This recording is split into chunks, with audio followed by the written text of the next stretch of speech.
Hello, ചെമ്മീൻ മുരിങ്ങയ്ക്ക മാങ്ങക്കറി എങ്ങനെ ഉണ്ടാക്കുന്നത് നോക്കാം. ഒരു 500 ഗ്രാം ചെമ്മീൻ എടുത്തിട്ടുണ്ട് കേട്ടോ. 1 കിലോ വാങ്ങിച്ചിരുന്നു, പക്ഷേ എന്നാലും അത് ക്ലീൻ ചെയ്ത് വരുമ്പോഴേ നമുക്ക് 1/2 കിലോനല്ലേ കിട്ടുള്ളൂ. അതെടുത്തിട്ടുണ്ട്. അതുപോലെ ഒരു 1.5 മാങ്ങേൻ്റെ നല്ല പുളിയുള്ള മാങ്ങ കേട്ടോ, വേറെ നമ്മൾ പുളിയൊന്നും ചേർക്കുന്നില്ലല്ലോ. അതുപോലെ ഒരു 2 മുരിങ്ങയ്ക്ക എടുത്തിട്ടുണ്ട്. കുറച്ച് തേങ്ങ കേട്ടോ, ഒരു അരമുറി എടുത്തിട്ടുണ്ട്, പക്ഷെ അതിൽ നിന്ന് കുറച്ച് തേങ്ങ മാറ്റി വെച്ചിരുന്നു കേട്ടോ. ഒരുപാട് തേങ്ങ ആയി കഴിഞ്ഞാൽ ഒരു ടേസ്റ്റ് കിട്ടൂല, വല്ലാതെ കുറുകി കഴിഞ്ഞാൽ ഒരു ടേസ്റ്റ് കിട്ടൂല. ചിലർക്ക് കുറുകിയിട്ടായിരിക്കും കേട്ടോ ഇഷ്ടം, അപ്പോൾ നമ്മൾ തേങ്ങ അതിനനുസരിച്ച് എടുത്താൽ മതി. തേങ്ങയിലേക്ക് ഒരു 5-8 വെളുത്തുള്ളി, അതുപോലെ ചെറിയ ഉള്ളി, ഇഞ്ചി ചേർക്കുന്നില്ല, ഒരു 8 ചെറിയ ഉള്ളി കേട്ടോ. അതുപോലെ 1 ടീസ്പൂൺ മല്ലിപ്പൊടി, ഒരു 1/4 ടീസ്പൂൺ മഞ്ഞൾപ്പൊടി, ഒരു ടീസ്പൂൺ മുളകും പൊടി ചേർത്തിട്ട് നല്ലോണം അരച്ചെടുക്കുക കേട്ടോ. മൺചട്ടി എടുത്ത് നമ്മൾ കഴുകി വെച്ച് ചെമ്മീൻ ഇട്ട് കൊടുക്കുക. ചെമ്മീൻ ക്ലീൻ ചെയ്യുമ്പോൾ നമുക്ക് ആ നാരെടുക്കാനാണ് അല്ലേ ബുദ്ധിമുട്ട്, അല്ലാതെ ചെമ്മീനെ പെട്ടെന്ന് നമുക്ക് ക്ലീൻ ആക്കി എടുക്കും. ആ നാരെടുത്തില്ലെങ്കിൽ നമുക്ക് വലിയ പ്രോബ്ലം വരും അല്ലേ, എല്ലാവർക്കും അറിയാം. പിന്നെ വയറുവേദനയൊക്കെ വരും നമുക്ക്, അപ്പോൾ അതുകൊണ്ട് അത് നല്ലോണം ക്ലീൻ ചെയ്യണം.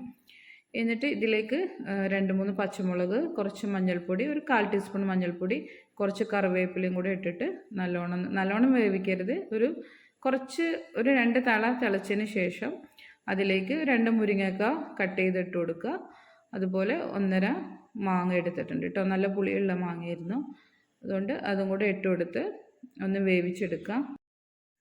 ചോറിൻ്റെ കൂടെ കഴിക്കാൻ പറ്റുന്ന നല്ലൊരു കറിയല്ലേ ചെമ്മീൻ മാങ്ങ മുരിങ്ങയൊക്കെ, നല്ല ടേസ്റ്റ് കേട്ടോ. ഇങ്ങനെ ഒരുപാട് തേങ്ങ ആയി കഴിഞ്ഞാലാണ് എനിക്ക് വലിയ ഇഷ്ടമല്ല, ഒരുപാട് തേങ്ങ കുറുകി ഇരിക്കുന്നത്.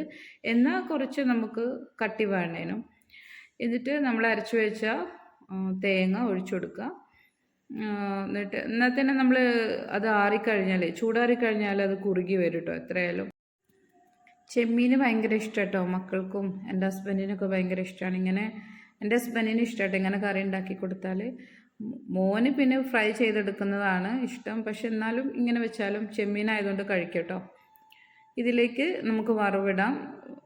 കുറച്ച് ചെറിയ ഉള്ളി, അതുപോലെ കടുക്, കറിവേപ്പില, ഇത് മാത്രമേ ഉള്ളൂ കേട്ടോ. ഉലുവ വേണമെന്നുണ്ടെങ്കിൽ ഇച്ചിരി ഉലുവ ഇട്ടാലും കുഴപ്പമില്ല, ഒരുപാട് കൂടരുത്, അപ്പോൾ അത് കയ്പ്പ് വരും. അറിയാത്തവരൊന്നും ഉണ്ടാക്കി നോക്കൂട്ടോ, അടിപൊളി ടേസ്റ്റാണ് ഈ കറി. അടിപൊളി ടേസ്റ്റ് പറഞ്ഞാൽ ചെമ്മീൻ ഇഷ്ടപ്പെടുന്ന ആൾക്കാർക്ക് അല്ലേ നല്ലൊരു കറി കേട്ടോ. ചെമ്മീനും ആ മാങ്ങയുടെ പുളിയും ആ മുരിങ്ങയ്ക്കയും കൂടെ വരുമ്പോഴേ നല്ല ടേസ്റ്റ്, ഇത് മാത്രം മതി കേട്ടോ. ഈ കറി മതി കേട്ടോ നമുക്ക് ചോറിൻ്റെ കൂടെ കഴിക്കാൻ, വേറെ കറിയൊന്നും ഇല്ലെങ്കിലും ഇത് ധാരാളം. നല്ല ടേസ്റ്റ് ഉണ്ട്, എല്ലാവരും ഒന്ന് ഉണ്ടാക്കി നോക്കൂ. താങ്ക്